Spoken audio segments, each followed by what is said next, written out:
Guys, wowzer. We just got finished watching House of the Dragon, episode 2.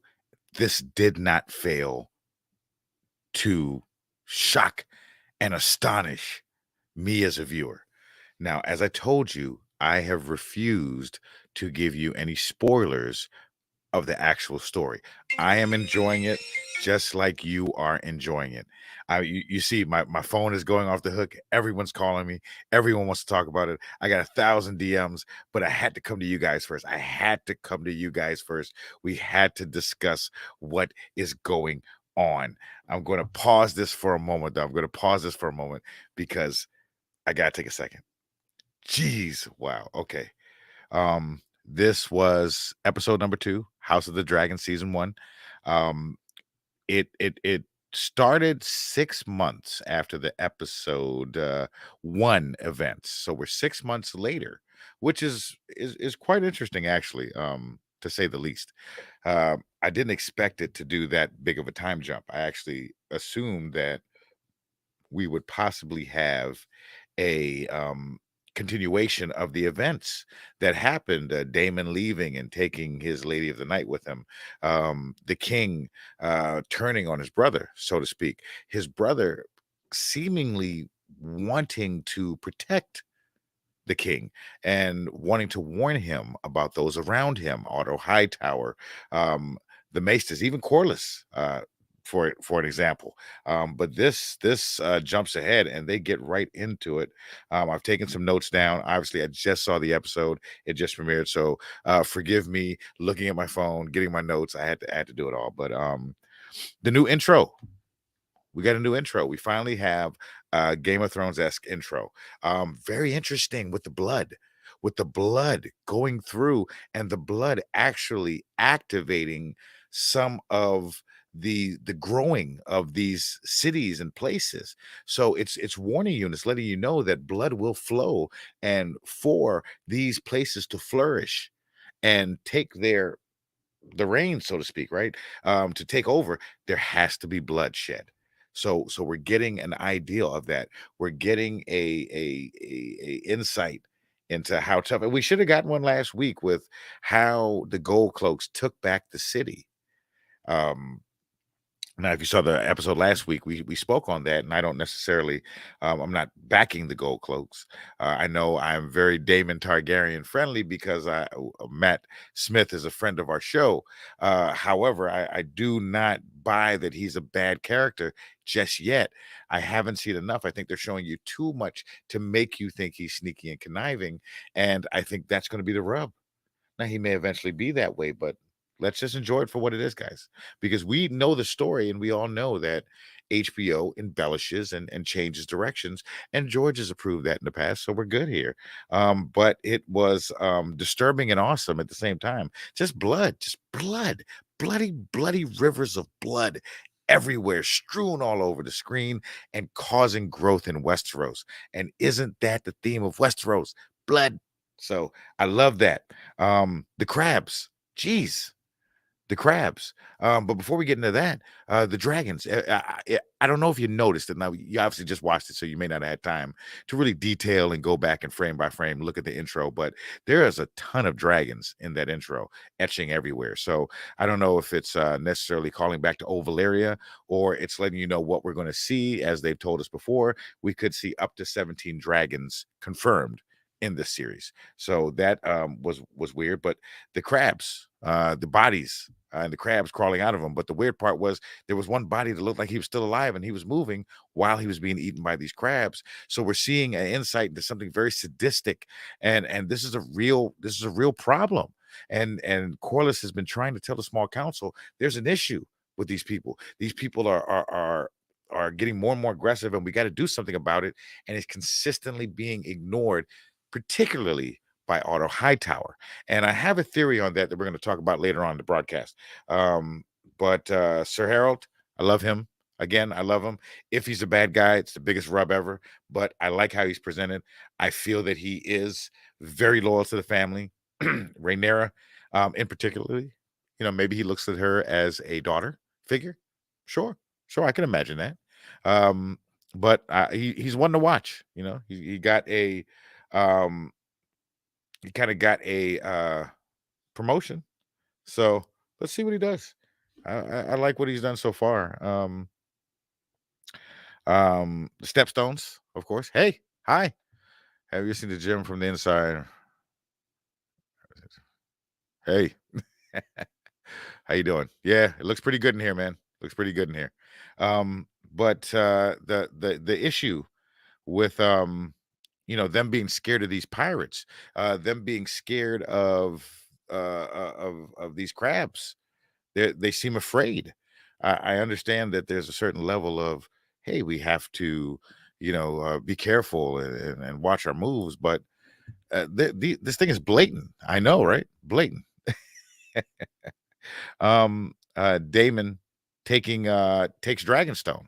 So we find out that it is 6 months later from the events of episode one, and we find out that you're funny, dude. You're funny. I appreciate that. Thank you. I worked very hard specifically for you. Um, however, we did find out that Damon did take Dragonstone, and he took that with a troop of gold cloaks. So we see him leaving at the end of episode one with that bewildered look on his face and him holding the dragons, and we kind of figured he left kind of uneventfully, right?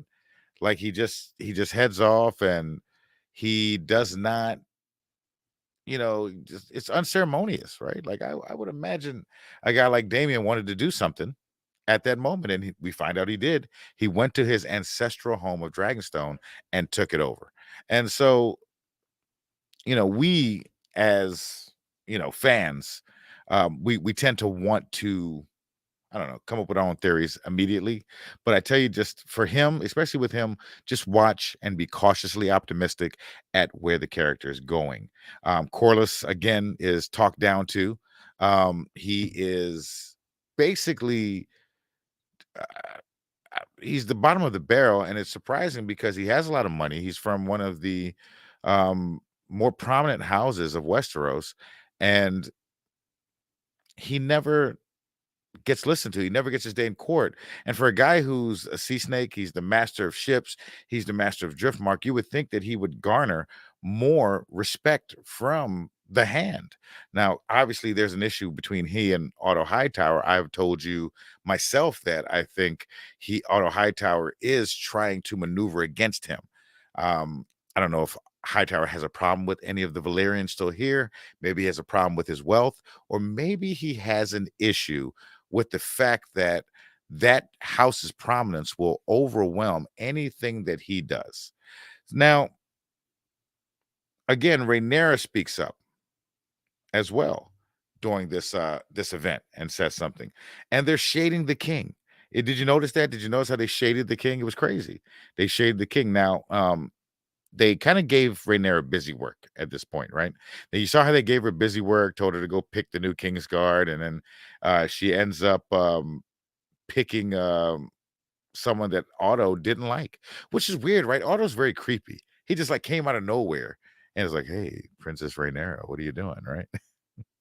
Shout out to YouTube allowing anybody to enjoy the medium, no matter how they are. But thank you. I appreciate everyone. I'm a person who loves all people. So keep them coming. Old Valeria, putting that out, right? They mentioned that. Allison Hightower, the most awkward woman in the entire Westeros at this point. I don't see how she has fingers. Our father even referenced it in the show. Why do you tear yourself up? You're a beautiful woman. Um, I think she is, overwhelmed at the responsibility, kind of like Rhaenyra. So you see that common theme that women being overwhelmed at the responsibility of Westeros and what they need to do to ensure the survival of the community. Alicent's being pushed by her father to be the new queen, to push herself on the king, a much older man. And she spends a lot of time with him throughout this episode, so much so that he references that he doesn't want her telling Rhaenyra this. Now, I don't know if you got this, but Alicent looked a lot older in this episode. I'm not talking about the 6-month time jump. She just seemed much older than Rhaenyra. Now, maybe it was because they actually mentioned that Rhaenyra is 15 years old, but she seemed very old. She looks, in her 20s, almost to her 30s. It's crazy. But what we want to focus on is that they're both awkward in their duty. They're both awkward in what they have to do. She's awkward in the fact that she has to push herself upon this older king, and Rhaenyra's awkward in all of this responsibility that's thrust upon her without the instincts. Like her father referenced, I spent your entire life wishing you were a boy, and I should have been preparing you to take this position. So in 6 months, she had a crash course in how to be the heir to the throne. It'll be tough for anybody. Be tough for me. Um, Allison seems sneaky.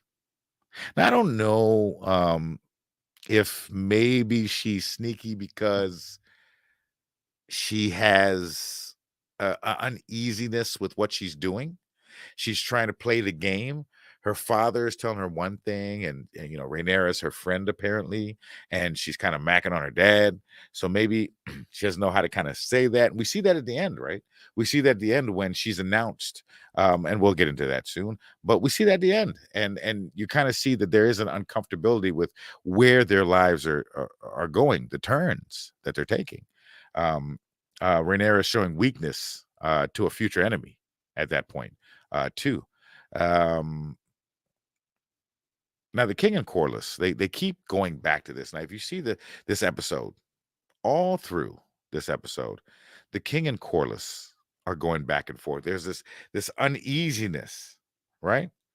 And even Corlys, when he calls the king to meet him in the courtyard and to actually offer his 12-year-old daughter, um, he tries to let the king know that he looks weak.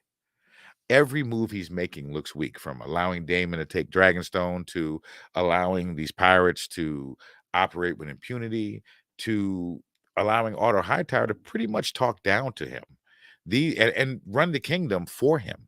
So all of these moves are weak, and while Corlys is definitely trying to, let me say this, he's definitely trying to position his family to be prominent and to pretty much be the second highest power in the entire kingdom. It seems like there's care there, and there shouldn't be, right? Because his wife was passed over. The king is in the position his wife rightfully had. So there shouldn't be any care there. There wouldn't be any care there, but there is. There is. Um, Now, we don't realize the look that the king had when he was offered his daughter, because we really don't remember his daughter from episode 1, right? But she's 12 years old. This was extremely off-putting, and it seems that every episode is having something that makes you cringe.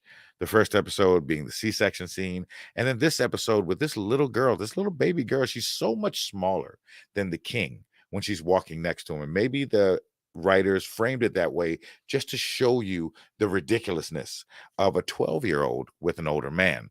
However, I will say this: if we go back in history, 12 is the perennial age all the way up to the 18, almost early 1900s, for women to be, kind of married off.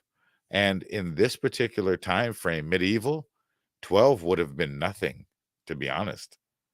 I mean, Elvis Presley married his wife at 14, right?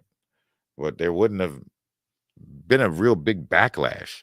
And I don't know if they put that in there to kind of, quell any backlash or anybody who would want to, I don't know, maybe fuss about this and cancel the show because they're using a 12-year-old. However, let's remind you that, that is the norm for history. Um, what else? What else? What else? What else did I see there? He gave him some good advice. He's sail into the storm. You either have to sail into the storm or sail around it. He's telling him that you have to go to war. You're going to have to make a stand. You can't keep kind of nicing your way out of these things. You got to do something. People are watching. The streets are watching, King. The streets are watching. All right. So let's see here. He makes his move for his daughter, and then we go into the king and Rhaenyra at dinner, and they kind of deal with the mother's loss. And you see where they're trying to kind of bridge that gap between the two of them, and you can imagine now that they haven't spoken for this 6 months. And it's interesting that they're focused on this, focused on this repairing of the relationship. And it went this far to show you how bad the relationship was previously, from a young age all the way to now. And again, we're going to deal with the loss of a mother, the loss of a mother that wreaks havoc on the entire Westeros. The maggots were creepy. um Otto's a snake. The Grand Maester seems decent. He gave them good advice, and I know this is going to sound messed up, but the best advice would have been for him to marry that 12-year-old. He should have married her. He would have sealed up the houses. He would have had the sea snake on his side. He would have had an heir, but I think he didn't choose her, obviously for the off-putting that she was 12. But he didn't choose her because he needs an heir now. I get that he's backing Rhaenyra, and Rhaenyra, I love you, you're my daughter, blah, blah, blah, blah, blah. He wants a male heir, and he needs a male heir now. And he told you that when he and Rhaenyra sat down, talked, and began to bridge their issues. And he let her know, hey, I still miss your mother. I don't want to get remarried. I don't want to move on from her. I miss her every day, just like you do. And they bonded, and he let her know about duty and honor, and when we have to do things we don't want to do. But he also let her know that they're coming for us and we're weak. It's just the two of us. Damon's gone. We were strong with Damon, but now it's just the two of us. So with it only being the two of us, we have to shore up our base. We got to get more numbers on our side, or they're going to kick us out. He knows people are coming. He's a weak king. He's not stupid. He's weak, but he's not stupid. So let's see. Uh the scene. But that little girl was too little. I just it bothered me. And Otto Hightower, master manipulator. I gave him, I think, more credit by calling him Tywin, but I think he's working towards that, being a master manipulator. When he kind of he is maneuvering his daughter to be the queen. We know this. We can see this. It's not a secret. But when he maneuvered the king in talking about his own wife and how she died, and having to make a decision, and moving him away from that 12-year-old, moving him away, making him remember everything he's lost, the grown-up stuff, not just the love making and all that, but really the things that two individuals share, that life, the intimacy that there's no way you can have if you marry a child, even if you wait to bed her until she's 14, as they said in the show. You'll never have intimacy with this young child. She won't get the years on her to be able to do that with you. You'll probably be dead by the time that happens. So I think when Hightower did was made him crave intimacy that he couldn't get. And with Allison, with him talking to her every day over the last 6 months. See, you didn't really pick that part up. That Allison has been there with him for the last 6 months. She has been the person helping him with the grieving process, not Rhaenyra's. And she is also helping Rhaenyra's with the grieving process. And you see that when Allison gives you that look, when Rhaenyra is being vulnerable with her, like, wow, I feel like I'm betraying the both of you. One is telling you not to talk, and the other one is telling you not to talk, and you're trying to maneuver the both of them to talk to each other without letting them know that you're a common denominator. And that's going to not go well. It's not going to go well. Let's see. Rhaenyra and Rhaenys. That was an interesting scene, because you would imagine Rhaenys is just salty. She's extremely salty at not having that position, and she's trying to maneuver her family into prominence. Well, we'll have to see. We just haven't seen much of her for me to assume anything she's doing.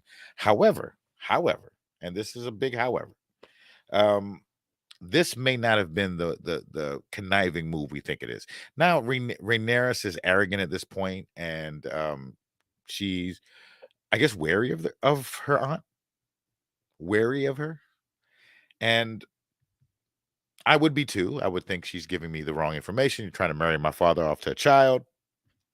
I know that you're probably still mad because you're not the queen, and I'm somehow better than you because it was given to me and not given to you. Did you catch that?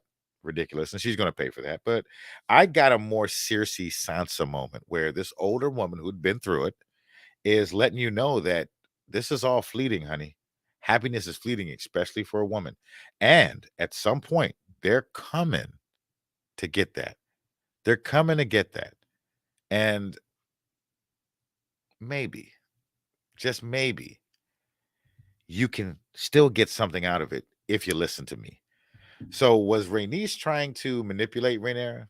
Maybe. Was she trying to get her on her side? Maybe. Or was she honestly having a woman to woman, hey, little girl, you're 15. I'm just trying to let you know this is how life is. We don't know.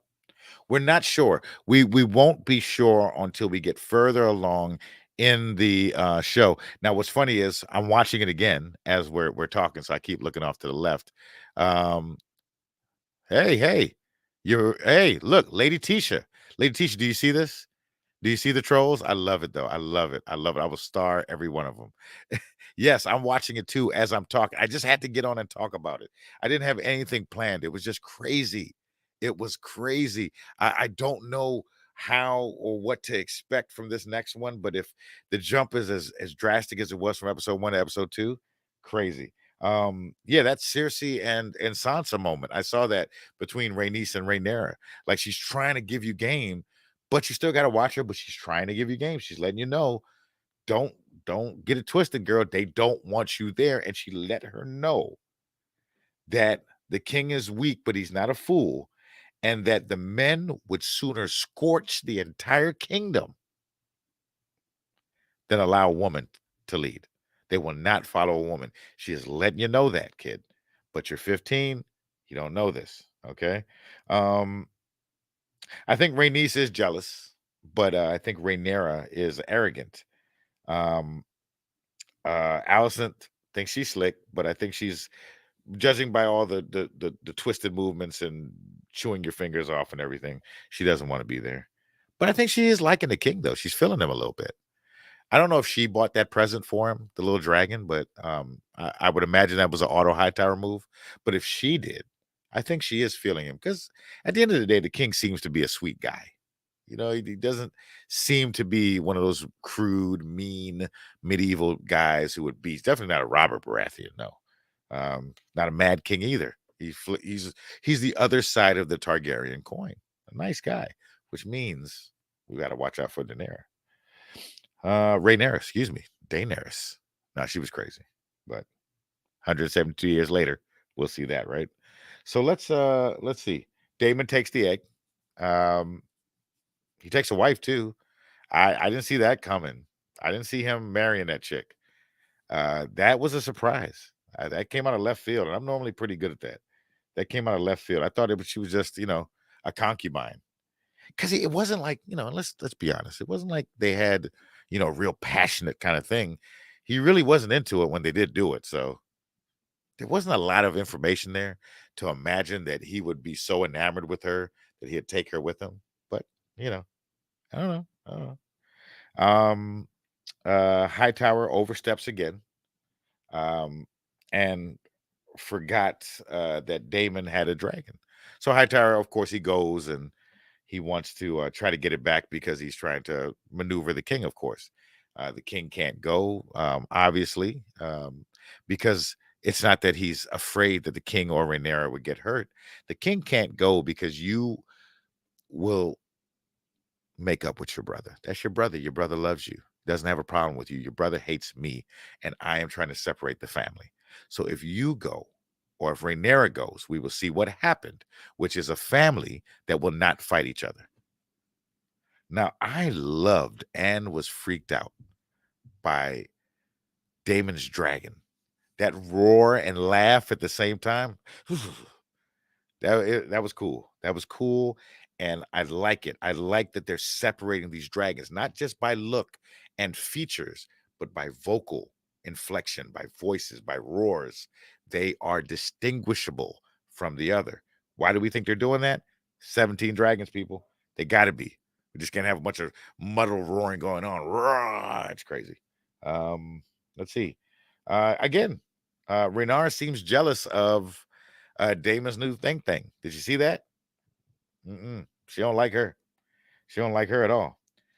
She goes up to him. She comes out of nowhere. She tells him, "Get out of her way, and don't you put your hands on me, because my dragon will get them hind parts right." Trying not to get flagged by YouTube. I will keep wanting to say bad words. I'm sorry, it's late, and there's a little bit of happy daddy juice in here. Now she goes up to Damon, and I love that line: "Kill me and be done with it."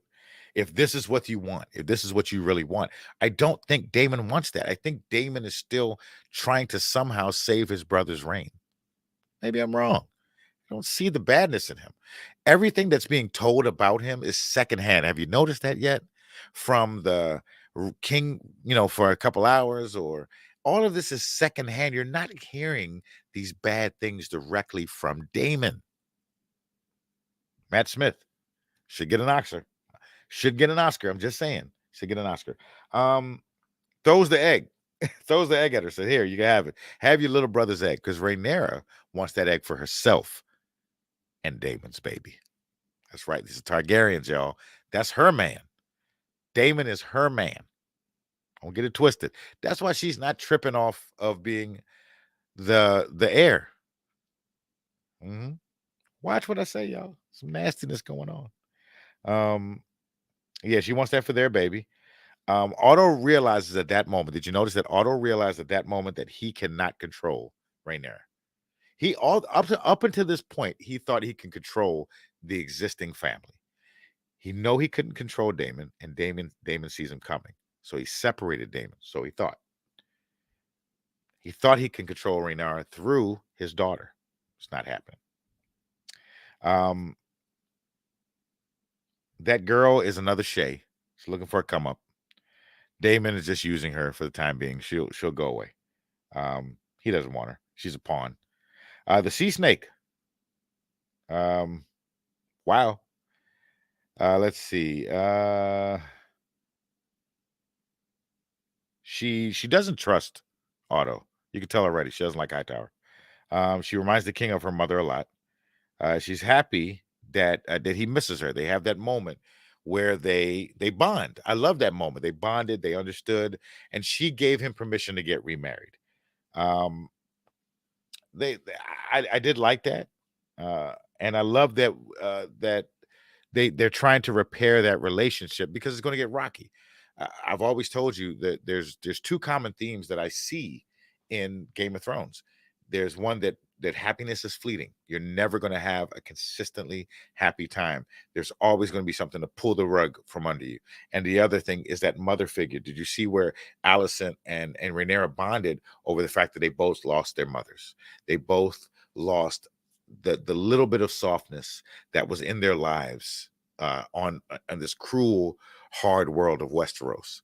That's the common theme. So you can tell that George, and I implore you to look up George's life, see what he went through, and the type of life he led, and you'll see parallels in the Game of Thrones. This is why I appreciate it even more so, because he used mythology and fantasy to deal with a very real world that was at sometimes collapsing around him. So look up, just even if you Wikipedia it. I'm not telling you to read his autobiography, but just Wikipedia.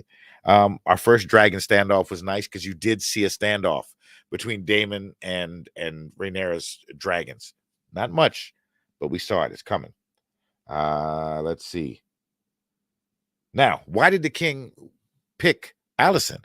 I think he cannot wait for Corlys's daughter to come of age. But I think Hightower has spread so many seeds of discontent about Corlys and keeping them in line. That's why he didn't want the crab people.